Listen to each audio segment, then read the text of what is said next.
Welcome back to Malden's Revolution. I'm Mark Linehan. Today we begin our first of many Patriot Profiles, where we talk about the brave Maldonians who fought for and achieved American independence. And today we are in what is arguably Malden's most significant cultural and historical treasure, Bell Rock Cemetery. Originally known as the common burying ground at Sandy Bank, Bell Rock is first mentioned in documents in 1648, making Bell Rock Cemetery one of the oldest existing cemeteries in the United States. Much of my work as a research assistant at Harvard University, working with and for my dear friend and mentor, Dr. Jason Orr, has been in this burying ground, including mapping and cataloging every stone in this burying ground. Now, one thing that makes Bell Rock so special is its concentration of 17th century headstones, which are incredibly rare in the United States. This one burying ground actually has more 17th century headstones than all of Cape Cod combined, with a very high number of stones by the unidentified Charlestown carver and the famous stonecutter Joseph Lamson. But as exciting as the Puritans are, we're here for the 18th century folks. And our first Patriot Profile is for a man who answered the Lexington Alarm, not with a musket and gunpowder, but with something far more important. I'd like you to meet Mr. Israel Cook. Now, Israel Cook is a Malden man, but remember what I said in our second episode. Malden's revolution is Everett's revolution, is Melrose's revolution. Israel Cook would today be a proud Melrose man. He lived in what was then North Malden. He was the first licensed tavern holder in that part of town. Now, in Deloraine Pender Corey's book, The History of Malden, he's described as a peddler before he marries Hannah Waite, the widow of Phineas Upham. He moves into the house she had with her first husband and eventually expands it into a tavern.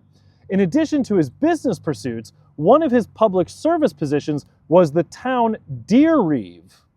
A deer reeve, or informer of deer, was the local official tasked with ensuring that persons who violated a new Massachusetts law protecting and preserving the deer population were properly prosecuted as poachers and punished. And that's today's very old world word. According to the Melrose Historical Commission, Israel Cook's Tavern stood in this area of Melrose, where Howard Street, Elm Street, and Clifford Street meet. Now, because it was originally the home of Phineas Upham, Israel Cook's house and tavern is usually referred to as the Upham House, and was actually returned to the Upham family after Israel and Hannah's death. It was passed on to Phineas and Hannah's daughter, Hannah Upham. And on the oldest existing map of Malden, the Peter Tufts map of 1795, only 7 Malden structures are identified on that map, and Israel Cook's home, the Upham House, is one of them. Right after the Malden men leave Kettle's Tavern, intelligent and thoughtful human beings, who Corey simply refers to as the women, immediately begin filling saddlebags with food, and I'm going to state without evidence, alcohol. They tell Israel Cook it's his job to get this food to the men on their way to Concord. But on his way to following the Malden militia, he apparently runs into the British retreat and his horse is killed. But knowing that his neighbors need the food that he's carrying, he shoulders the saddlebags himself, and according to Corey, wandered about until he met his friends. But doing some simple math based on his age when he died, he was 64 years old on April 19, 1775. So imagine any of your friends who are in their mid-60s running through smoke and chaos, wandering through a fighting retreat, just to feed as many neighbors as they can, and you'll have an idea of what Israel Cook did that day. So today, we honor Israel and Hannah Cook, proud North Maldonians who proved you don't need a weapon to fight and help the cause. But next time on Malden's Revolution, Massachusetts needs Malden to raise more men, and they need a leader. Who does Malden choose? How far away must they serve? See you soon.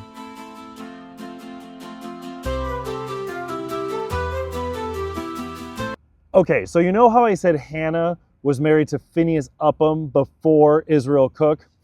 Want to know where Phineas Upham is? There he is. When Hannah dies, they put her with husband number 1, and when Israel dies 6 months later, he gets squeezed in between his wife and her first husband.